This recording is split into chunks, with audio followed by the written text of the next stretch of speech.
Well, whatever could we have here?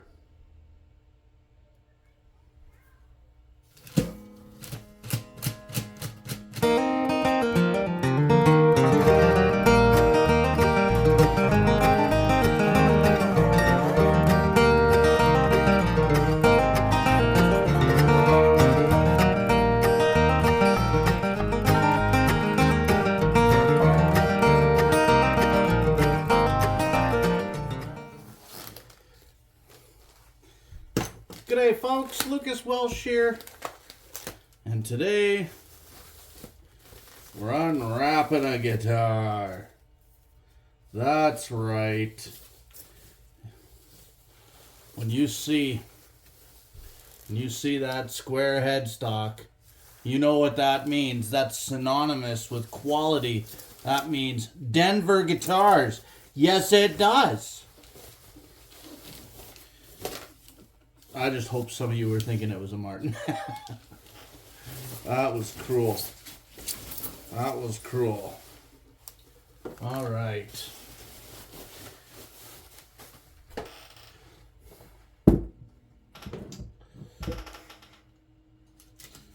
What we've got here, ladies and gentle fillies, as my kids would say after watching My Little Pony, is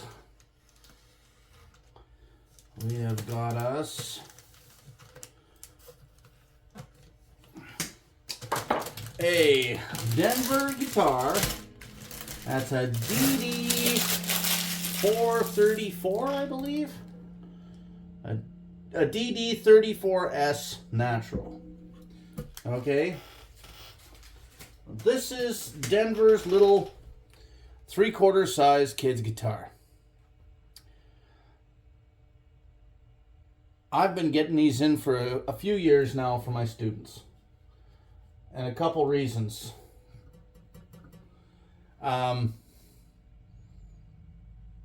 They play pretty well in tune. They're cheap. And you know what? I think they're actually a pretty decent value in the guitar market. So for those parents out there that, they're just not willing to drop that $500 to $700 on a little Yamaha or a little Baby Taylor or any of the other number of little guitars that are out there in that price, which are great guitars. I'm not taking anything away on them. They're great guitars. I think this is a great option. These little Denver guitars, I didn't really like them at first. I kind of always scorned at them. I was actually steering people towards the Beaver Creek guitars, which are in about the same bracket of these Denvers. And honestly, they're awesome little guitars too. They need a little bit of setup. So do these Denvers, okay? This is how this Denver comes to me. Straight from the factory, okay? This isn't coming from a store. This is I've got this in from my supplier. So let's just go over it a little tickle, shall we? It's got an adjustable truss rod. Excellent. That's kind of your first big thing you want in these little guitars. It's scaled appropriately for kids, so at 3/4 size, it's a good size. It's plywood all day, every day. Okay, like we're not making any illusions that this is some wonderful, solid top, amazing sounding guitar. No, we're not doing that. But is it a good little guitar that a kid can learn on? Absolutely. Absolutely. Oh, I think we gotta. I'm just looking at the back in here, and whatever. I'm gonna try and show you this because whatever wood is on the inside veneer on this back is amazing. Hang on. Look at the figure, like that. That's maple, man. Like that's a veneer of extraordinary flame maple. That's awesome. That's beautiful. I mean, I know it's just a veneer on the inside of a cheap guitar, but man, that caught my eye instantly. Okay. So I want to go through a few things here right off the get-go. And you know what? I'll be real honest with you. I've never done this. I've never looked at the internals on these guitars. Okay? I've never had to. I had a Beaver Creek guitar come in once where the bridge was lifted up on it.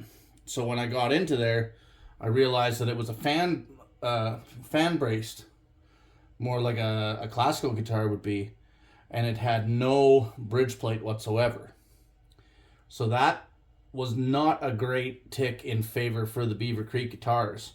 What I wound up doing is I wound up making 3 little pieces of maple to put a multi-piece bridge plate in there to really support it. And that guitar actually sounded better after the fact. So I'm going to get in here. This is I believe this is an X-braced guitar for a start. So I want to see, absolutely, this is an X-braced guitar, and it has a bridge plate, and it's got all the typical bracing that you would find in an X-braced guitar. Okay, there's nothing fancy about it. It's not scalloped. It's not rounded off. Well, it is a little bit. Some of them are tapered, like the back braces are tapered and whatnot. The X brace really looked pretty thrown in there. But it's all in there. It's all right. It's got the, transverse brace, the X brace, 2 little wings out there. It's got a nice kerf lining.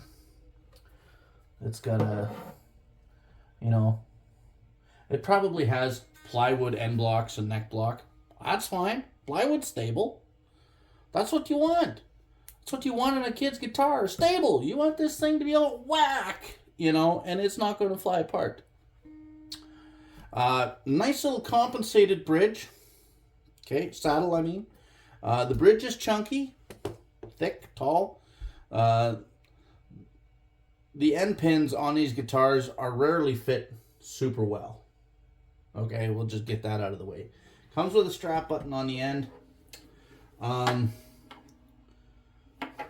The frets, it's got a bound fretboard. There's no sharp fret ends. That's actually a little bit of work to go to, in my opinion. It's got a nice nut. I'm going to just take a look here at the action. Yeah. The nut is okay.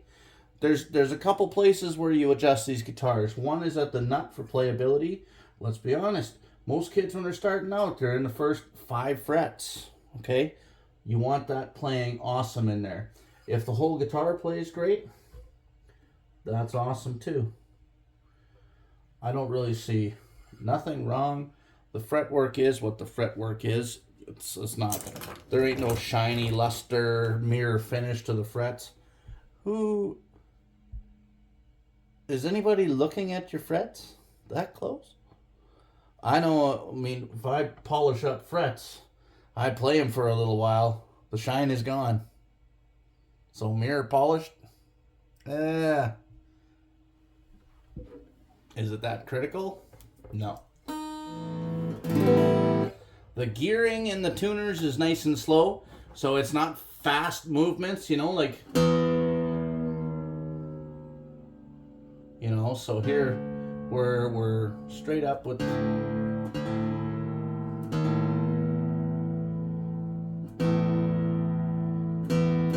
that was a half a turn.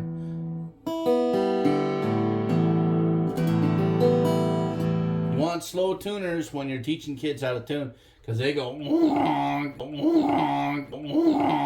crank it up 3 tunes,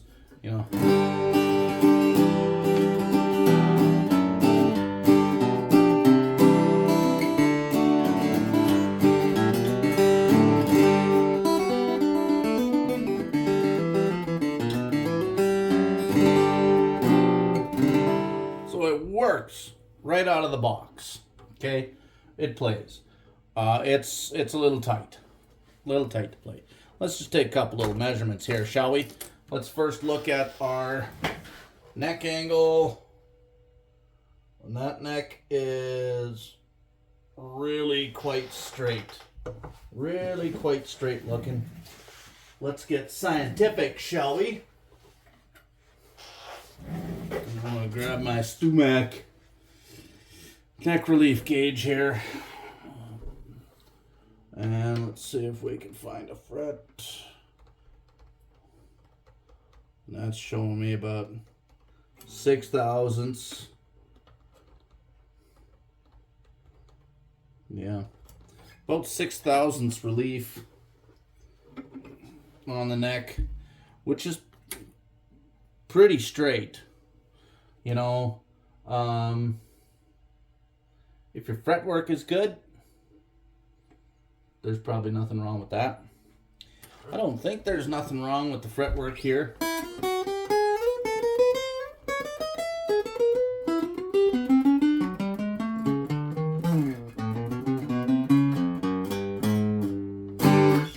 I don't hear nothing crazy going on there.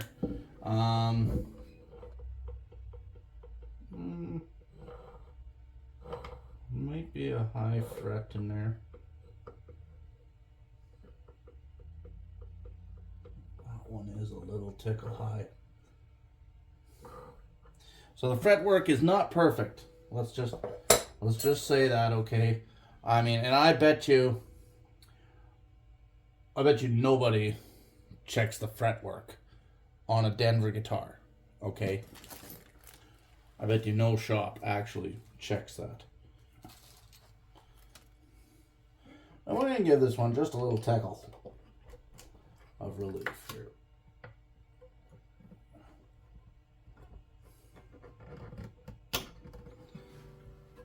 Let's see what that did.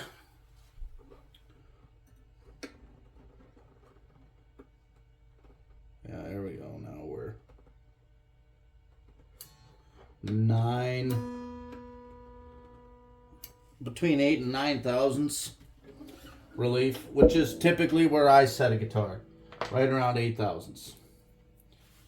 So it's got a little bit of relief in there. That'll help us here now. I'm not super worried about that. There is one fret in here that's a little tickle high. I think there's a couple that aren't quite in. And so these, I'd imagine, are getting, you know, machine pressed in somehow. Probably one big that squashes them down into there. There ain't too many shops that are going to go through a $200 guitar and search for high frets in their setup work. No, they're gonna do a fast, quick, and dirty setup and send it out the door, because there's no time and there's no money. I mean, I'm losing money on this deal now, but regardless, I don't want to send it out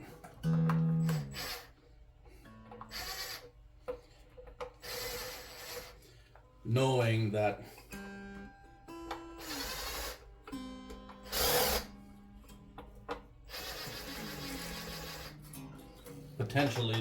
potentially there was something wrong. Just not the way a wee little bit of rock I'm not going to worry about, but there's this one here is bad. Just plain bad.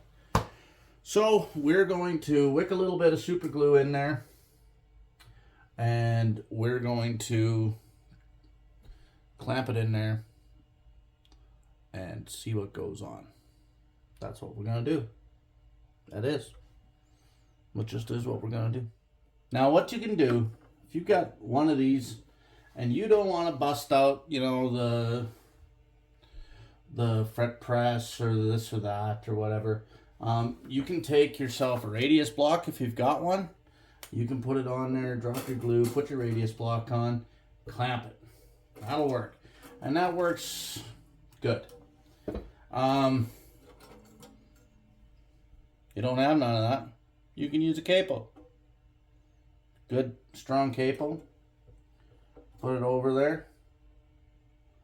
Line it up. And just set her on. And she'll squish that right back into there some of the time. Okay? Not necessarily 100% of the time. but some of the time. All right, so we're back. We've got these lifting frets taken care of, and that's what we're gonna do. That's it. That's it. Okay. There is a point where we just say, you know what? Let's just we gotta go. We gotta go with this. So we're gonna get the. Oh, that's why. Hooked on another string there.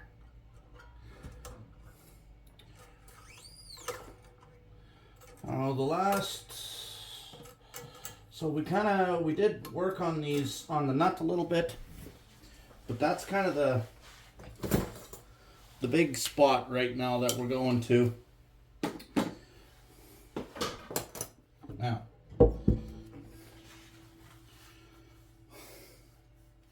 let's see here. I'm gonna try and zoom in for you guys here so you see what I'm all about here. See what I'm talking about. So here's what I'm talking about. This action at the nut. I want that at a certain place. So I'm pressing down on the 3rd fret, and then I go with my other finger, and I'm watching from the side here. I could just see, I mean, I could probably measure that. That one's a little stiffer. Not terrible. So they're close. I've got a special gauge that I, can use to check it and all that. And honestly, whatever. I go by feel. That's what I'm trying to say here. I go by feel. I know what I like to see, and I don't like to see that. Okay.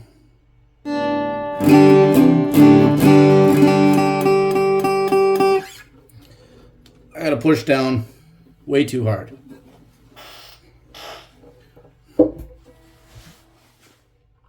Suffice it to say, I have to push down way too hard to do what I want to do with the nut. So, we're going to file a little bit more at the nut. But since I got tension on the strings right now, actually no. We're going to do this. I'm all over the place here now. You guys got me flustered. Flustered, I say. Okay, we don't need it. Okay, so we're going to be really careful now. This is where you can go wrong. Just a little bit. Doesn't need to be right pitch for this part.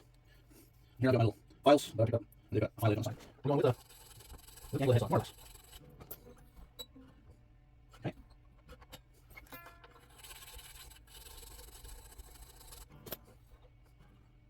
There we go.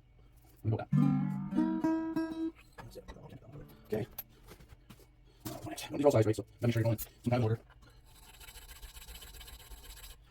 Slowly. Check your work often. So I promise, if you go too far, you're going to be upset. Ask me how I know. Sure. Better. We've all made mistakes. Anybody that tells you they've never made a mistake, well, I don't just outright call people liars. Mistakes are part of learning.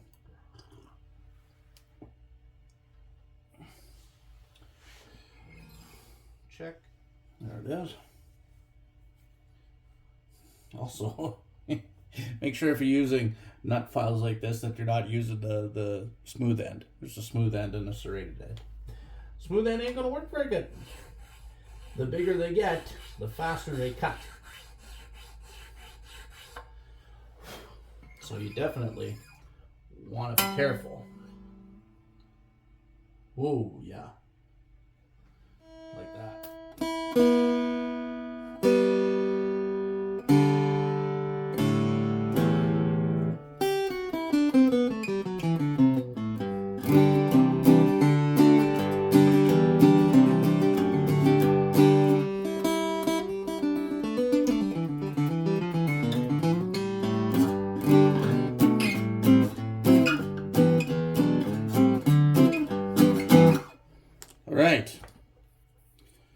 just check. See, we're sitting just shy of 3 mils up at the 12th on both. So I'd like to bring that down a little bit, a little scotch, if you will. Technical term, scotch. We want to be careful, like always. I mean, we know that the fretwork isn't perfect. So we're not going for no 1.5 mil setup here. Nuh-uh, we're not doing that. If we could get 2.5, somewhere in that ballpark there, I think that'd be happy.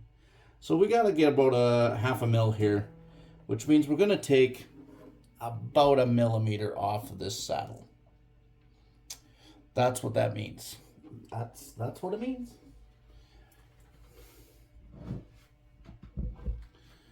So this is what it is. This is what it is. This is the setup, okay? Now, if I hadn't gone the extra length on these frets, this would be done. Okay? I would have just worked those string slots down. I would have yanked this out. Boom, shakalaka, over. Okay? You know, it would have been whatever it would have been. Maybe 20 minutes, half hour type thing, in and out. But no, we had to find frets. We had to go looking for stuff, didn't we? Yeah, we did. That's okay. We got it. And I'm happy we got it. Okay. This isn't, you know, I'm putting my name on this. See, you got things like real sharp corners on these cheap guitars. A guy could go to all the time and just, you know, polish that down a little bit. Not gonna do it. I gotta put a strap button on here yet. Don't let me forget. Strap button. Don't let me forget. Okay, let's unwind, pull this, shave it, and the setup is done. We'll put a strap button on. This guitar is set up, ready to go. Just pull slack, push that string down in there, button pops out. Push that string down, pin falls out. All right, took a little bit off of there.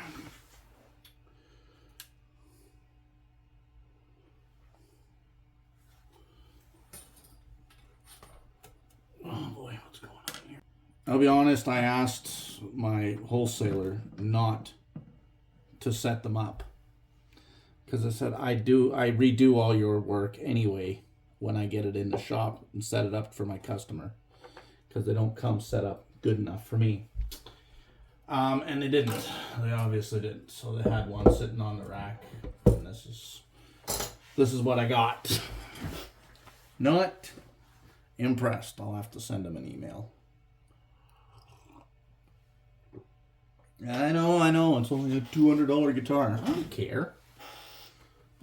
They can still. It takes the same time on a $200 guitar as it does on a $2,000 guitar. Like, what's...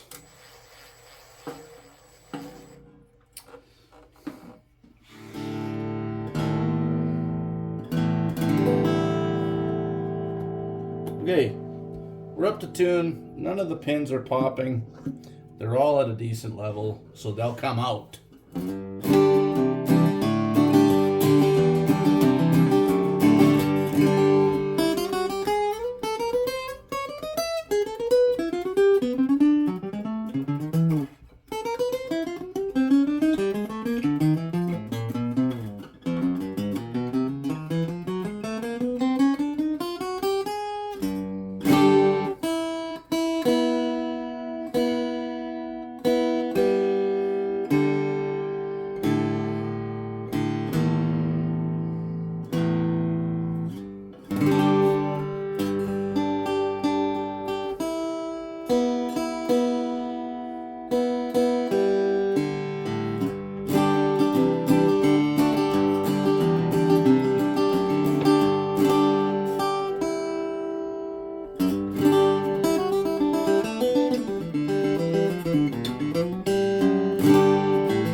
just over 2.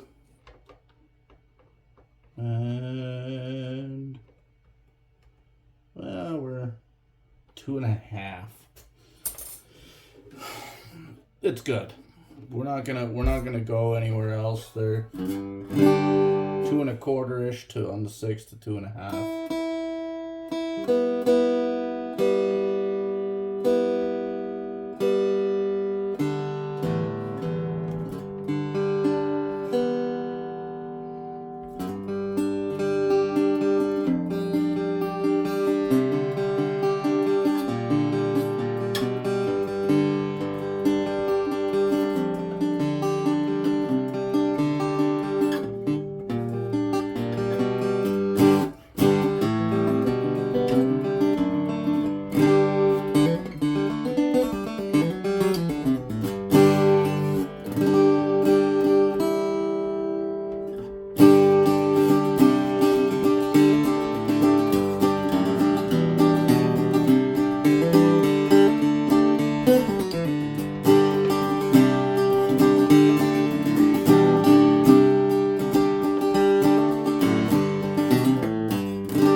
What more do you need?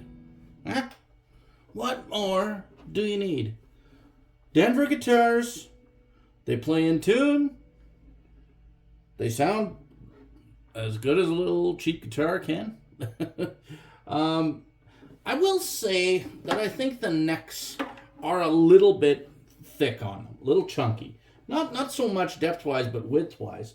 I feel like they're a little overmade there. Where are we here? So let's just so there's 3/4, so 11/16, inch and 11/16, which feels a little bit wide to me. Like it's fine for me, but I feel like it could be a little narrower for a kid's guitar.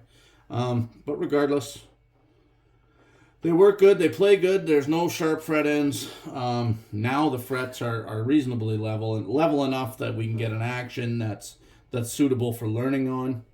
And the bridge pins, as long as when they change strings, they don't go and bury them in. There's no reason that these strings should give anybody any grief. There's plenty of break angle over the saddle. Saddle's got enough height. Tall bridge. So I'm gonna throw a button on here, a strap button on here, and then Bob's your uncle, as they say. So I hope you folks enjoyed, and thanks for watching. If you like what you see, subscribe, hit the bell, do the thing. We're over 600 subscribers now, which is, I know that doesn't seem like much in a world where 1 million subscribers is the goal, but for me on my little YouTube channel here, 600 subscribers, man, that's awesome. So thanks very much, and we'll see you guys soon.